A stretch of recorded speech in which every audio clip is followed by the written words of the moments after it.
Hi, everyone. So my name is Amrit, and I will be teaching this session on social movements. So before I start, I just want to do a quick overview of what to expect from this session. So this session is not a substitute for reading, and I do think social movements is one of those areas of debating that massively needs you to take a thorough understanding of the way revolutionary movements have existed across the world. They are vastly different movements, and they have vastly different methods and goals and leadership structures, and sometimes they are decentralized and splintered and are amorphous, to say the least. So I think this lecture will guide you on what to prepare for when thinking about social movement debates, as well as some key areas that you want to consider when prepping for them or when considering what is important material. So social movements, what is this lecture going to cover? So the first thing I wanted to do was I wanted to talk through the types of debates that you have, because I do think that there are very different types of debates. And I want to note right now that I do think that the types of debates overlap sometimes, and you definitely don't want to, place debates in one category over the other and preclude thinking of other types of arguments or other frames to view the comparison in the debate. So I do think, but this is a helpful starting guide, because not all motions are the same, and not all motions are asking you to defend the same thing. The second thing I will cover is what I call characterization tools. So basically, this covers what you should be thinking about when you are making an argument. So if you are making an argument that something will happen, or a particular goal is a desirable goal that we should be fighting for, you want to ask yourself, have you fulfill the prerequisite characterizations that are required in order for you to make said arguments. I think that's the second thing I want to talk about today. The third thing I want to talk about is principled considerations and defenses. So there'll be another lecture about principles and how to argue them. But I do think in this one, I will highlight just the type of arguments that you could run in a social movements debate, and how to back the logic of these principles. I will do it for beginners, so it will be easy for you to follow. These are kind of the starting grounds for you to think about principled arguments. And then lastly, and this is obviously very, very important, is how to achieve change. Because I do think a lot of social movement debates end up being boiled in rhetoric. No one actually proves that you will be able to get X outcome, or that there are many barriers to creating change, that this results in backlash. So I do think a very important part of social movement debates is grasping how to prove through logical reasons that you are able to create change from a specific action. So yeah, this will be what I'll cover today. So let's get started on the first one. Types of debates. So there are broadly three kinds of debates that I have picked out, which are the ones that are most common. And I will go through some examples so that you all can see basically what the frame is of what the debate is asking you. But the three kinds of debates that I think exist are, so the first are strategy debates. So I call them the path to victory debates. The second kind of debates are called prioritization debates. And the third one is basically a debate on what the structure of the movement should look like. So the first kind of, don't worry, I will go through each of them in quite detail. So the first one, the path to victory debate. So the first one is quite literally a debate about techniques. So what are the techniques we want to use in order to achieve a certain goal? So I do think that these debates, obviously, because they are discussing techniques, they also discuss techniques in a way that will change what the goal is, and obviously will change the path to victory, as in the things that will happen in between to get to said goal. But I do think these debates are very much about what kind of technique should we use to achieve a set of goals that are quite universally agreed upon. So things like equality for races, things like a reduced militarization of the police force if it's with regards to minority racial movements, or the feminist movement, which is just obviously destigmatizing a whole lot of feminist activities, as well as changing governmental structures to ensure protection of women, things like that. Yeah. So the debate is about what tactic is the best way to achieve those things.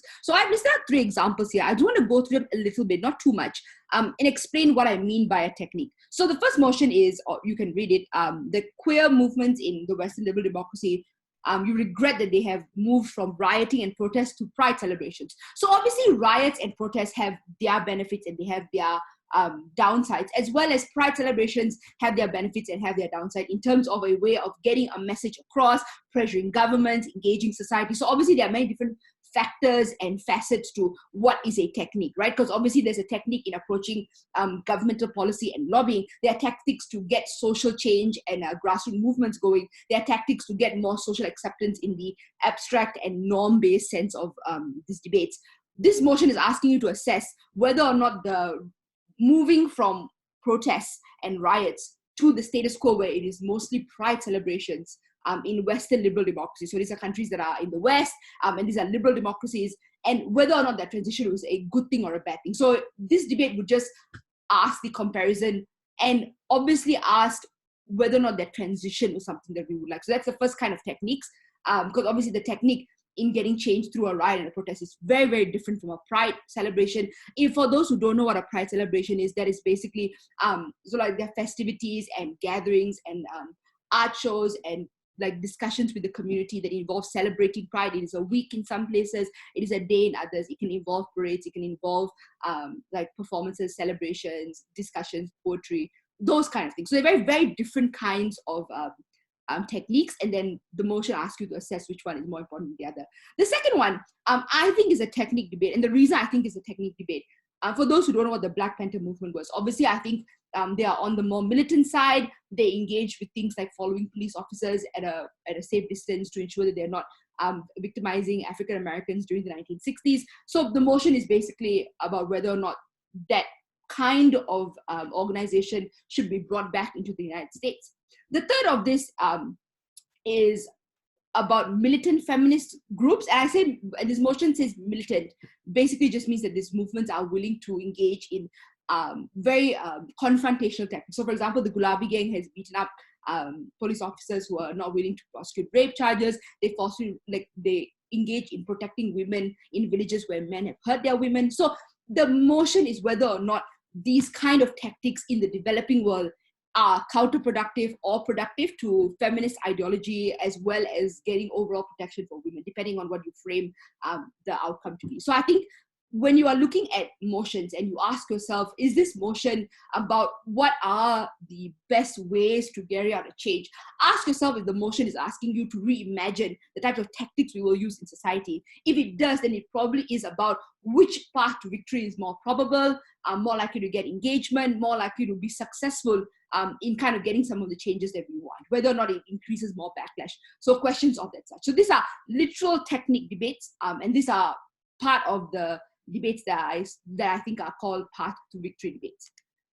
The second kind of way that we can that we think about what is our path to victory. When I say victory, I mean like an overall world that is less sexist or homophobic or racist. The second type of victory or technique is, I call them values and messaging, which is this kind of motions don't ask you to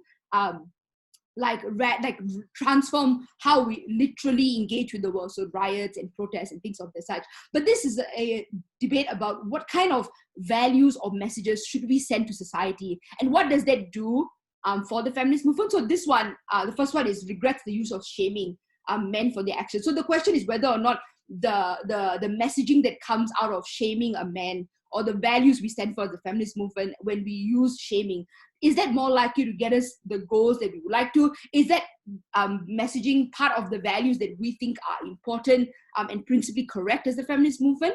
And so basically these kind of debates ask you to imagine or to argue that certain narratives are more persuasive in getting overall change than others, as well as certain narratives are more principally sound. So as you can see the overlap right now, because there's obviously a principal consideration in these motions, because obviously values and messages, the feminist movement or any other movement picks them because they are in line with those values, so in line with the values that that movement particularly holds. So I do think path to victory debates that involve messages and values are about what is the most successful or likely path for victory, but it involves engaging in a directly kind of the shifts in norms and what those norms do for actual interactions that people have on their daily lives or grassroots movements or political change. So I do think these are also path to victory debates, but it doesn't preclude principal considerations as well as considerations of what our values are as that movement. So these are I think, the second kind of path to victory debates. Cool. So the next type of debate, so that's the first part of the types of debates that you will see. So these are kind of characterizations of what the path of victories look like. The second kind of debates ask you to make a prioritization. So the first one I put here is, I think, by and large, the most common type of motion that is set in social movement debates. And it is basically just, do we like this principally pure thing, this idea that we really like to do, or do we like compromised change, which is to say some middle ground that is more achievable? So the debate is basically, in most instances, obviously there are principal considerations for whether or not something should be removed or something should be entirely revoked. For example, the first motion that I put here about whether or not we rather reform the Sharia courts or abolish them. Obviously, there could be an argument for why the Sharia court is something that is principally in line with the feminist movement. But there are also very good arguments for why it is often perpetuated in a way that does not protect women and in fact harms them quite badly. So the debate is basically just a question of whether or not we want to stick with this position that is more principally sound, more correct to what the movement wants, but it's a lot harder to achieve. Or would we take the compromise position, which might be easier to achieve, but might have a whole host of harms? So I'm going to go through a few examples to make it most clear for you. So the first motion I've gone through in a little bit. Let me just go on to the second and third one. So the second one is just that the Black Lives Matter movement should campaign for the inclusion of African American police officers instead of the abolishment of the police force. So there clearly is a trade-off in this motion, which is either you want to include more African Americans into the police force so they are better able to do things like mitigate the worst abusers. Perhaps the force is a lot less racist because they're taking up spaces of other white police officers. So the questions of that. But obviously the police as a entity and as a institution is in opposition to what the BLM supports, which is more community engagement, greater access towards mechanisms that are less militarized in the police force. So the question you need to ask in the debate is whether or not we want to stick with this principally pure thing that is going to be very unlikely. And the reason abolishment is very unlikely is because it is so wildly unpopular in the American public. A lot of shows and mainstream media have a very cozy relationship with the way we portray police officers. Our police officers are tied to a norm of protecting people. And my point is, it is very, very hard, if not politically very popular. And the debate asks you to imagine or take the trade-off of principal purity on the gov, and the opposition gets a more, I guess, liked position in the community. But whether or not it is more likely to succeed is up for debate. So the debate is mostly about that comparison. Exactly the same applies to the third motion, which is just obviously the arranged marriage industry in India is massively, whilst there are some people who obviously like it, where it is an industry, women often are married coerced by their family, don't have choices, often in the particular caste that they are born into. So there are many problems that come with the arranged marriage industry that obviously feminism is in opposition to. So the question in the debate is whether or not you can reform the industry, and how likely is that reform to be useful as opposed to the feminist movement condoning a really evil industry. And the comparison between that, which is obviously compromise change, but a more plausible change, versus fighting to abolish it entirely, which is obviously a lot harder given that it's ingrained in society. So if you all realize there's a very similar thread of analysis that goes through each of these motions, which is basically just there is something that notionally we all like the movements think is a correct and just thing to do. So whether it's the abolishment of the police force, whether it's feminists in India trying to abolish the arranged marriage industry, or environmentalists trying to get rid of capitalist corporations in mainstream economic structures. Obviously, those things are desirable. But the debate asks you to question whether or not we should take this, basically a bargain, I think, is the answer, and what that bargain means for the debate. So when you look at motions like this, ask yourself, what side am I on? What compromise am I supporting? Or what principled purity do I have on my side? How likely is it for me to get change? Are there trade-offs I can make with regards to why we prefer getting change as opposed to something that is principally pure, that is likely to not create that much change? Or on the other side, would we rather stick with this principally pure position? Are we going to get change? Can we get change in the future taking this position? What is the cost of taking this compromised position? Do we lose capital in other ways? Is it harder for us to collectivize? So questions of that such. And I do think these are the most common set of debates, honestly. Cool. The second kind of prioritization debates, obviously they include, and like I said at the beginning, they include what is the most strategic decision for the movement. It includes question of who's most likely to get change. But this kind of debates are specifically asking you to pick what ought to be the goal of that movement and what is a better goal for that movement to have. So obviously, there are many different ways in which you can achieve equality. There are many different ways in which you can decrease the abuses towards certain minority groups. But the question is whether or not certain goals are preferred over the goals. So I put two examples here.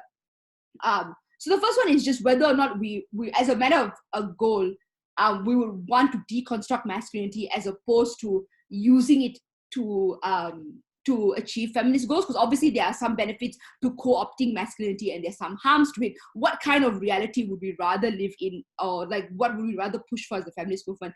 This motion could also be a motion about the path, like your path to victory, because obviously there's a certain kind of benefits that you would get from deconstructing masculinity, and there are obviously certain benefits that you get from mobilizing masculinity. There is also a debate here about whether or not which one is a more like strategic tool. So like I said, remember I said values and messaging. This is obviously a debate about what kind of values is more strategic for the feminist movement to have.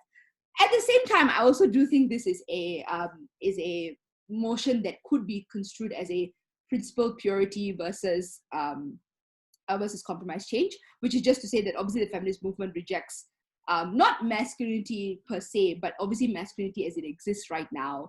And obviously deconstructing it makes it easier for women and I guess men to benefit of social interactions at writ large. I do think that there is a good argument that this is possibly even a debate about that. So I do think, obviously, as you can tell, motions overlap with one another. But I do think this at its heart is definitely asking you to pick which kind of world you would rather live in, and then also there's subsequent discussions about what is more strategic and questions about what is principally pure versus like a compromise change. So it's all of that melded together, but I do think this is a good example of one goal over the other. The second one is, I do think also a question of what our goal is. So as a matter of prioritization, what do we think is a goal that is something we ought to fight for at a greater level than the other? So it is a question of where we have limited capital, what are the things that we ought to fight for? And this question obviously is tied to issues of, if we fight for one, it has trickle-down benefits, or that particular thing has spill-on benefits. So for example, this motion, collective rights are obviously rights to like protest, rights to bargain. You would fight for that right, yeah? And hopefully the protest leads to eventual outcomes.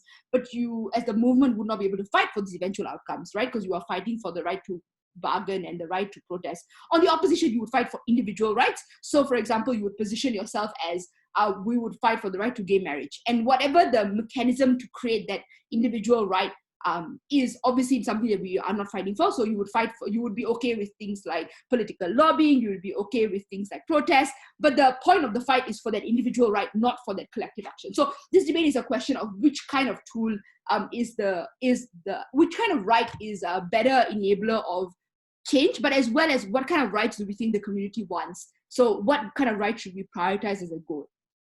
Okay, so those I think are the second kinds of prioritization debates. Cool. The last one is basically, these debates are about the structure of the movement. So quite literally, this movement, and a lot of movements are not, obviously, a lot of movements are not like there's a leader and then there are many people at the bottom and there's a structure. Movements are like a group of people in very disparate and a very decentralized manner that identify themselves in that way, act in decentralized ways because they act in their communities. So like the feminist movement, for example, I do think is not, there's no organization. There are many different NGOs, there are many different people who identify with it. There are protests, there are people who tie themselves to specific causes, but they're all part of this like amorphous, constantly shifting movement that we call the feminist movement. So I think the point of this debate is to ask, how should our movement look like? Yeah, and obviously how our movements look like will be tied to what kind of goals we can achieve, whether or not certain groups within a specific movement should split because their goals are slightly different. And I do think this changes whether or not we are likely to get certain outcomes. It changes what we consider to be principally important. It changes how strong we can be, how weak we can be. So those kind of questions. So I've got some examples here. I want to talk a bit through them. So the first one is that activists for women's rights in the developing world should distance themselves from mainstream Western feminist movements. So obviously, I think this debate is just, so there are very, very, very many activists for women's rights in the developing world. There are many organizations, individual women, politicians, things of that such.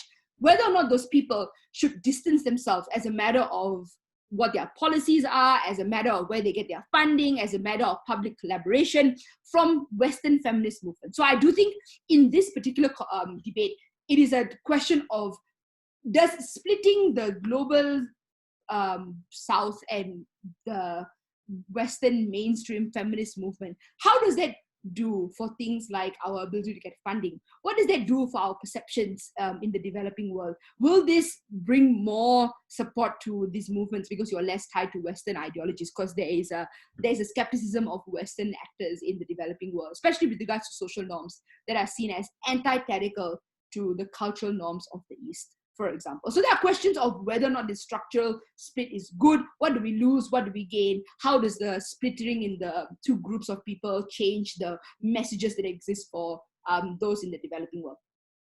The second motion is basically a split from the movement. And this one is, I think, has been done many, many times. And the debate is basically just whether or not the trans right, obviously trans individuals are discriminated within the LGBT community. And the question is whether or not the trans rights movement should split from the LGBTQ plus movement because they are better able to speak about their issues, which are slightly different from the movement. There are questions about whether or not splitting the movement splinters support for the movement. So that's also something else that is discussed. But basically, it's a question of whether or not the LGBTQI plus movement should be the way that it is currently structured, or should this particular group of people split away, and whether or not that increases benefits or harms. The third one is slightly different, I think. And it is slightly different because it is not so much about people within those movements splitting or separating from each other. The third one is just basically what does the movement, so obviously movements have spaces. So the feminist movement will have rallies, will have organizations, will have celebrations, will have parades, will have protests, a whole bunch of things. And these are called spaces, I think. And this motion basically just asks whether or not allowing straight allies in queer spaces is something we should support, because obviously there are discussions about whether or not this increases comfort levels, what are the ways in which discussions happen in queer spaces, what happens when straight allies, what happens when we have to cater to straight allies, and are straight allies likely to be able to kind of like allow the types of discussions that are required. So there are questions of that. And this debate is basically about whether or not the structure of the movement should include the people that we consider allies but are not part of our movement per se. So I do think that is worth noting, that these debates are about the structure of the movement, which are obviously tied to kind of the goals that we want with the principles. But at the heart, this question is whether or not changing the structure of this movement has net good or net harm.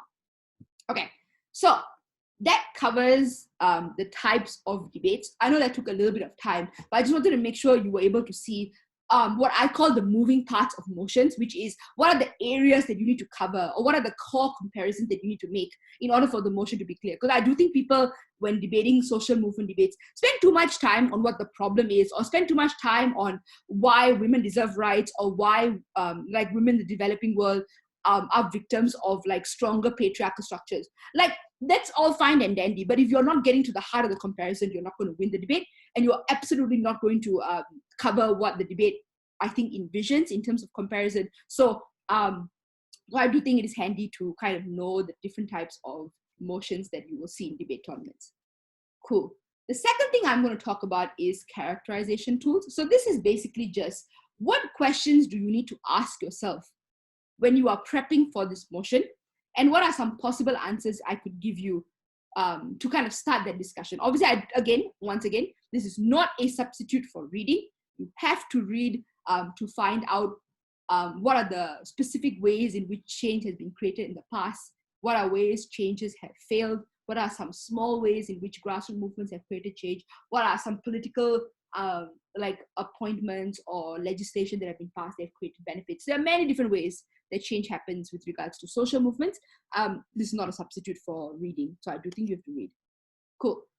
Now, the first thing you want to think about when you're making arguments, whether or not it is an argument for the principled position, whether or not it's an argument for what kind of changes we're likely to create, whether or not it is what goal we espouse. The first thing you want to ask is, how diverse is this movement? Yeah, you can obviously scope this down to whatever area that you want to talk about. So for example, in the motion about developing worlds, so obviously you would ask yourself, what is the diversity of this movement in the developing world? And obviously, if you're talking about Western liberal democracies, what's the diversity of this movement in Western liberal democracies? So make it kind of like a little bit more nuanced than just broadly in the whole world. Because I do think that kind of, I guess, muddies up how you're going to get change, because you're not going to get change in the whole world. Like, you're going to get change in specific areas with different kinds of mechanisms and different kinds of actions that are created. So the first thing is the diversity of this movement. So the first thing I usually think about is, what are the common threads that hold this movement together? And I do think figuring out what is common between people in that community, so between like the most radical left to the most radical right part of the movement, so the feminist movement, for example, what do they share in common? And I do think figuring out what your own people, I call it own people, the feminist movement, for example, what the individuals in that movement think are important and held dearly, will massively change how much capital you're likely to get. So it changes how strong your rallies are, it changes how strong your grassroots movements are, it changes how much belief you have by your own people, which is obviously something that opposition forces try to split, which is like women for Trump or women who join conservative organizations that are actually quite sexist. You want to figure out what your common thread is. And I do think when you are making arguments for why a certain norm, for example, will be appealing, and a certain norm is likely to get mass mobilization, for example, is not likely to splinter the movement. It will come down to how strong your common thread is. So for example, in Western liberal democracies, it's pretty non-contentious within women. Also in the developing world, that women should be paid for the labor that they do. They should not be paid less. It should not be 70 cents to $1. It should be $1 for $1. And women should not be discriminated in the workplace and should not be sexually abused. Like, this is just commonly held beliefs by and large by the members who are pro-women. So issues like that are more likely, issues that are based on those kind of core fundamental logic is more likely to get traction than, for example, a movement that is more radical. So for example, abortion, right? There are obviously women who support abortion, and there are obviously conservative women who do not support abortion, and it's not something that is as common as likely to get support. So think about these things when you are looking at the motion. I do think that's very important. The second thing I think is important is intersectionality, which is just to say that movements have very niche concerns for very niche communities. And I say niche, not in that they are small or that they are they're not worth discussing, in that the feminist movement obviously has community members who have lived experiences that overlap. Yeah. So I am a brown person. I'm also a woman. I'm also someone who is in the developing world. So obviously all those like different like vectors of oppression overlap. Yeah. And the point at which they overlap, they kind of change the types of concerns that these women have. Yeah. So for example, someone who is the cultural feminism, for example, so women who are Muslim very much are pro the hijab in some communities and some individuals, because it represents their right to choose. They're obviously people who have the agency to make free and like meaningful choices. But some in the West might think it is oppressive, like some of the community, like for example, France had a ban on the burqa. So it's a matter of what kind of issues and when it intersects with different kinds of vectors are important for those communities. So when you are discussing the diversity of a movement, it is super important to not gloss over the differences that the community has, because I do think it shapes your arguments in terms of what is a goal that we should care about, in terms of what are the values we stand for. It is not okay to be generic, and it's not okay to just privilege those who are like the richer end of a particular movement, those who are not as intersectionally harmed, for example. So for example, women suffer a certain sexual assault, yeah, and women of color suffer higher rates of sexual assault. Women of color have specific issues with their hair, for example. I do think that it intersects in many, many different ways. And it's important to think of that when you are prepping. The third thing I want to talk about in terms of how to think about the diversity of your movement is the spread and potency of this movement, which is just to say that different movements in different areas and different causes have vastly different spread and vastly different potency levels.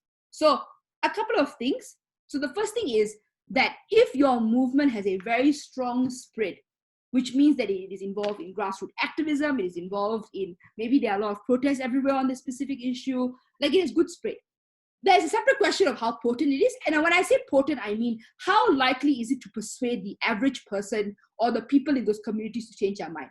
And this obviously boils down to things like palatability, things like urgency, questions of whether or not the majority group is willing to make concessions or whether or not they are going to double down. So spread and potency as a combination, the high levels of spread and high levels of potency makes movements more likely to succeed. High level of spread but low level of potency possibly is not likely to create a lot of change everywhere, though it's likely to create some norms that are shifting in some places. High potency, low spread just means in some areas you get specific change, other areas you get none. So very important on an axis to kind of figure out where your movement stands. How likely is it to be able to get that bargaining power? So these are good characterization questions you need to ask yourself, because when people make arguments in debates, they start arguments with the feminist movement can embrace the norm that masculinity can be used for feminist goals. We think this is likely to create huge amounts of change because masculinity is liked. I mean, who is it liked by? Is that message going to be potent? How spread are we? Will we likely to be able to get women to support us? Will this be something that women, as a matter of common identification, think is a good thing? So these questions massively changed how your argument is viewed. It's not enough to just assert that something is possible in terms of change or in terms of a principal consideration. It's more important to establish the kind of groundworks. I call them groundworks of an argument, because if you don't prove that this movement can get this particular action or principle or value through to society, then I don't think you'll be able to get your change. Cool. So that's the first part in terms of what the diversity of the movement is. The second part is, I think, as important, if not a bit more, which is, where does the world stand on this issue or on this movement? And obviously, again, it is nuanced to specific communities, so don't make broad sweeping generalizations of anyone. I do think you want to cover different kinds of communities. So there are conservative leaning communities, there are moderate communities, there are liberal communities, there is the developing world and how that shifts what is moderate, what is like conservative and liberal. There is the Western democracies, there are Asian democracies, there are rural and urban communities. There are so many splits, and obviously you should think about all of them to the degree that it is important for your argument or for your case. But I do think these are some of the things you want to think about. The first is, who is the average person? And I do think this is the most important, because when you're making arguments of how to get people on board, I do think looking at the average person and what they believe to be true is the make it or break it in most debates. So for example, the motion is, as environmentalists, you would work together with corporations. Yeah. And if you were Gov, you would obviously think, look, working together with corporations means that we can't like get huge change in terms of like radically increasing taxes for them, for example, or pushing them to cut out specific types of activities like oil, because that's obviously not working close with corporations. But on the Gov, you would say that it is so hard to get that kind of change on the opposition. And the reason it is because whilst some people who are more environmentally conscious, which is those who are slightly younger, those in Western democracies, those in communities that are upper middle income, those are the ones who are more likely eco-friendly. A vast amount of the average person are working class individuals who require corporations, who see economic growth more transparently than they do the potential of environmental collapse in the future, and obviously have very strong proximity to things like poverty and hunger, especially in the developing world. So you would make arguments for why this is what the average person cares about. And if we want to get any change, we require their mobilization. We require them to pressure governments. We require them to vote on environmental concerns as the first priority in the election. It is more important to get this kind of change as opposed to standing for something that is probably correct, but the average person is not going to be on board with, that you're not going to be able to get, especially given that you're also going to get opposition from corporations. So that is, I think, the function of thinking about what the average person is. The second thing, as I just alluded to earlier, is how strong is your opposition? Because if your opposition is very, very strong, the path to change is a lot harder. So in that particular motion I just discussed, companies are strong. You can find 110 ways in which they control society, whether it's social media and interactions, whether or not it's political lobbying, whether or not it is like whole countries' economies in terms of holding them up in recessions. Companies are strong. So you know that, and knowing that changes how you engage in your argument. You know what you are working up against if you are on the other side of the debate. If you are Gov, you will know how to push the other side and the judges to realize that fighting against companies is a futile fight. And to engage in a futile fight is a waste of resources. It is a time urgent matter in terms of getting environmental changes, and incremental changes, whilst imperfect, are still better and move the scale a little bit more than the opposition does. So how strong your opposition is a vital key in establishing arguments for why something is likely to not work, or why something is likely to work, as well as dealing with backlash. Okay. The next thing is how strong your support is. Now, this one I think kind of changes depending on how your argument works out. So your support could be strong depending on a message. Your support could be strong depending on how you structure your movement. Your support could be strong depending on what the goal is. And I do think asking yourself, what does your support currently look like? Why is it strong, or why is it weak? And how does your motion either make it stronger or make it weaker? Or if you're on the opposition, why does the Gov model make this support weaker compared to the status quo? Yeah. So I do think how strong your support is will change with what you are proposing, will change with the reaction that you have. Because like I said, the movement is very much decentralized, very much shifts around norms and shifts around concerns of urgency or issues in that specific context. So you want to ask yourself how strong your support is, and how likely are you to be able to rely on them. So for example, in the motion about environmentalists that I was speaking about earlier, I do think that it will be a lot harder for the opposition to claim that you would get support, because they will not be able to prove that people will be en masse pro fighting against corporations. So I do think that's one of the big blocks on the op case that you have to overcome, because obviously if you overcome that, then fighting corporations is obviously something we should be doing. But if they can't overcome that, then there's no change on the opposition. So that's very important. I do think you don't want to overlook that. Lastly is a combination of the first three, but I do think more directly dealing with it, which is what is the current position on talking on this issue, you know? And I do think what the discourse currently looks like will also shape what are the current norms that you are working against. So for example, with regards to abolishing the police officers, like I spoke about earlier, one of the great norms that you would have to be in opposition to is that the American public is very much idolizes the police. We have it with like our mainstream media, Brooklyn 99, Law and Order has 110 seasons, CSI is vastly glorified, the way that the police react and the way the police engages with communities. So I do think you want to think about what the current discourse looks like, and whether or not engaging in that discourse is likely to create more opposition, or is it more likely to create a responsiveness. So for example, saying we should abolish the police force goes in opposition to all these kinds of norms. So I presume that this would mean that the conservative America that holds very closely freedoms and their values that they care about will absolutely be more weaponized and antagonized to this than they would be to reform. Because reform doesn't attack the entire concept of a police identity.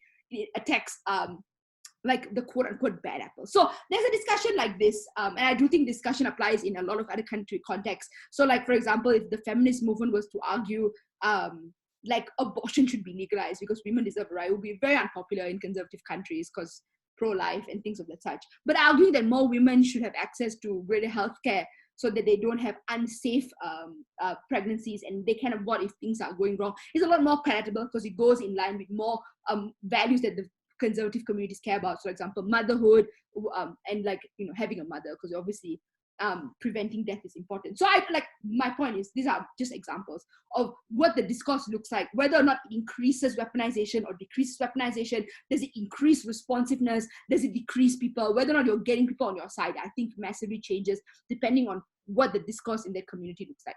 So those, I think, are questions you need to ask yourself in terms of where does the world currently stand on this issue?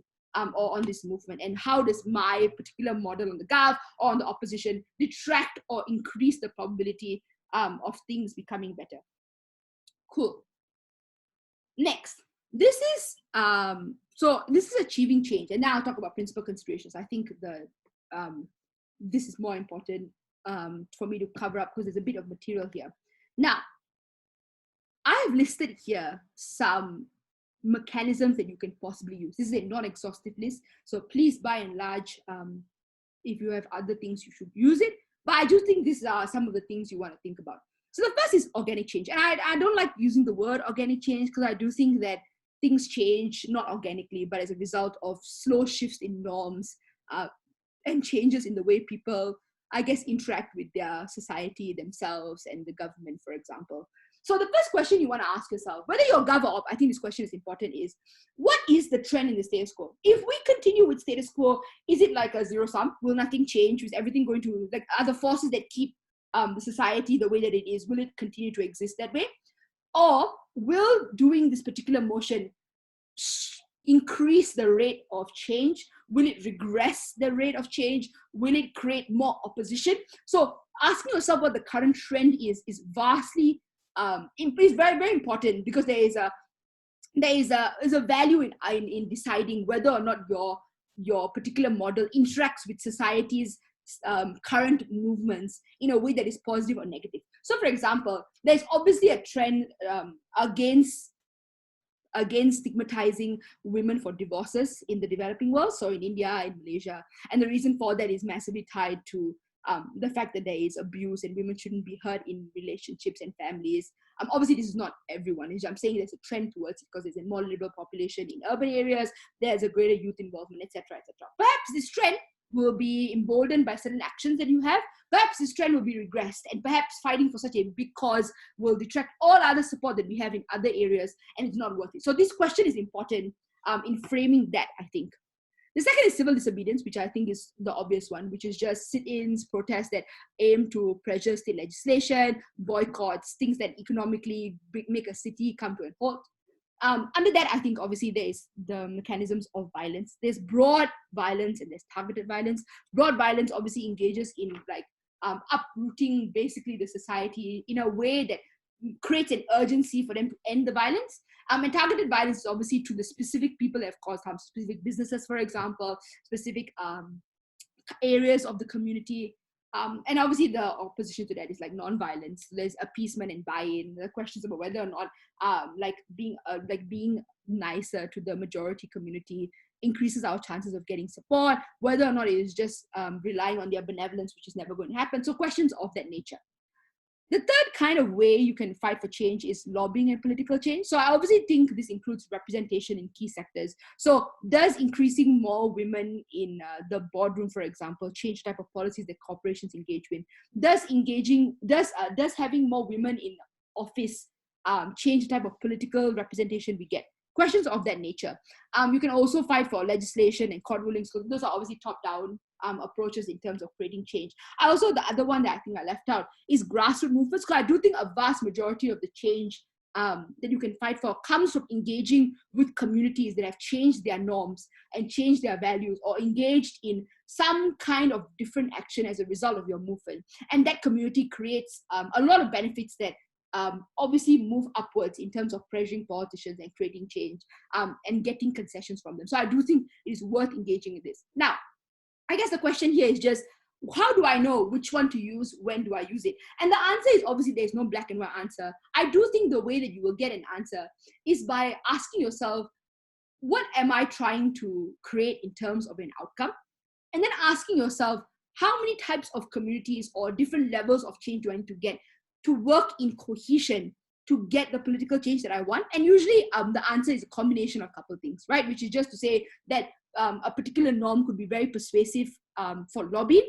It could be very persuasive for getting grassroots mobilization. It could be very persuasive for getting kind of legislative changes and how that's going to create long-term political change. So ask yourself, what are the changes that you can get from your side? And then ask yourself what mechanisms would probably suit them the best. I do think reading, I want to emphasize that for the third time, whatever time this is, reading about social movements massively enables you to figure out where things have succeeded before. Where have they failed? What are some successes that we've had? How did we get those successes? Because I think the answers will surprise you.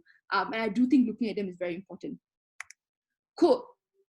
Lastly, principles, considerations, and defenses.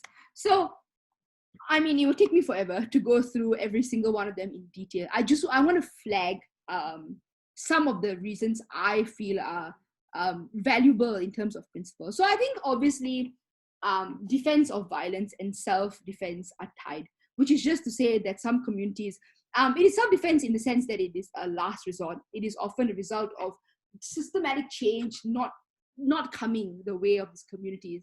And sometimes it's okay to burn down the country that you built and you were never credited for. So it's kind of the argument for why the Gulabi Gang, or if there are violent movements, there are minority races, they act in ways that would, like, for example, burn businesses or target specific actors and engage in violence.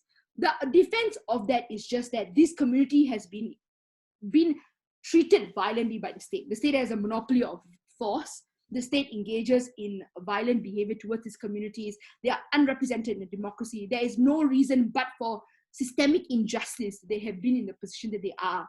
That normal mechanisms for change don't work in a way that it works for the average person who's not a woman, or is not an African American, or is not a brown person. So acts of violence are defendable. At least they are permissible. Because they represent such strong frustrations that don't have the ability to be voiced out the other way. And I do think it's also tied to catharsis, violence, and a separate argument for catharsis. But I do think the argument vis-a-vis violence is just that sometimes when things don't go your way, and there are people that have died under your watch, there are communities that are suffering because there is inequality in terms of education, women are being harmed because of sexual assault, that there is a catharsis from rebelling and from expressing that anger, that catharsis would not come from small incremental changes. They wouldn't come because society is not moving fast enough. A lot of people will not be around for the change of broad feminist changes in the developing world, for example. So I do think there's a good argument for why defense and basically uprooting the community is both a self-prioritization that these people deserve, but also more importantly, this community is built on the backs of people who have long gone unseen. And I do think there's a defense for them. So I do think when you're making arguments in defense of some radical change, it doesn't have to be violence per se. It can be radical action, things that are maybe unpalatable, that will harm certain people. I do think there's a good argument for why this is in self-defense, is very cathartic, and definitely something that people deserve to do for the fact that this community has been built off of their suffering and is not given back in any meaningful way to this community. So the next thing, so that covers the first three. I do think there are arguments for why catharsis is likely to be achieved through certain actions. So I do think some debates where you're defending principal purity, for example, that there is a specific kind of catharsis that people get from this position, that if you disengage from that position, that you are failing members of your own community. There's obviously like tangible outcomes that come from it. But I do think there is something to be said about the fact that you are in the pursuit of some incremental change. You've let down the people that have protested for this specific one. Even if it's not going to happen, these people would like this position to be something that they constantly fight for. I do think there is benefit in a fight if it brings catharsis, even if change is unlikely to exist, if the comparison is incremental change that you don't actually believe in. So the questions to think about, I do think, when you are discussing principal arguments. The next three, the first one is in terms of prioritizing the most vulnerable. So this is an argument for us to make decisions that might not be utile in the sense that it doesn't benefit the most number of people, but it does protect those who are most vulnerable. So questions about intersectional groups. So I do think, like for example, the trans community, the LGBTQI movement. So if there's a discussion about whether or not we ought to allocate resources there over other communities, for example, over like cis gay men, for example, then there's a question about whether or not this is the most vulnerable community. Similarly, there are, like, for example, like women of color over white women. There are discussions about whether or not that prioritization is fair. And I do think this question basically asks you to prioritize resources where injustice has been done the most. and we have a duty to correct injustice more than we do to equal and like the most quote unquote utilitarian way of prioritizing who gets our support. Reparations, I think, is basically, so reparations should not be conflated with welfare. Because I do think giving those that are the most vulnerable is not reparations technically, because we would just give those who are the poorest, which could include white people, which could include people who are not women, for example. Reparations specifically is the discussion of giving what has been previously through generations taken from this community and giving back to them that particular money. So the question of whether or not, whether or not this repayment to correct the injustice that has happened is indeed the way that we want to engage in this community. So I do think when you're making reparations argument, you want to be specifically clear about why what has been done intergenerationally has impacts on people right now. So it is immaterial the position that they currently are. The point is, but for that injustice, they would be in a better position so that reparation corrects for that disparity in isolation, not a disparity just like between like poor and like rich. That is the mechanism that you want to fight for in this comparison.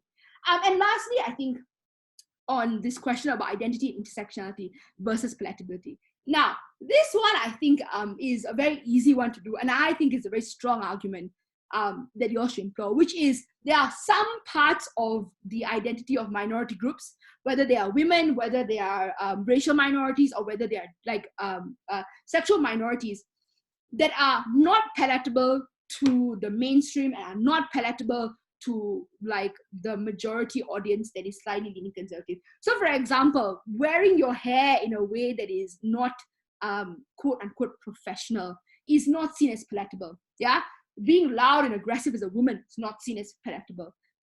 Questions of wearing your cultural outfit, so wearing a sari, for example, wearing a Punjabi suit, not very palatable to mainstream audiences. So there are questions about whether or not our identity ought to be compromised in a way that makes our movement or our cause more palatable, and what the cost of that is. So another example, I think the most prominent one is the LGBTQI community, because obviously a vast majority of the community massively reshifts what is a gender norm, what we accept to be relationships, and the way we engage in non-heteronormative relationships, essentially.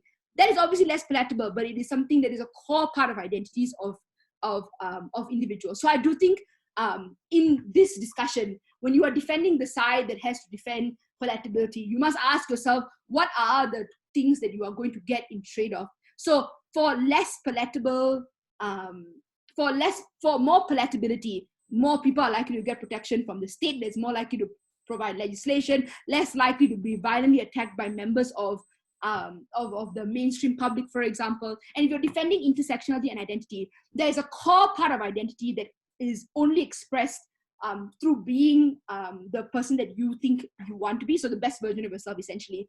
And that there are some kinds of basic, I feel like it is identity imprisonment, and the point at which people are constrained in the way that they express their identity. You would like, if you can give them like benefits that come from being palatable, there is no amount of benefit that could outweigh the way in which your identity is constrained, that psychologically, I think, changes who you are as a person. I think that harm, whilst unquantifiable in real life, is a very real harm that exists. So I do think that is worth exploring, definitely.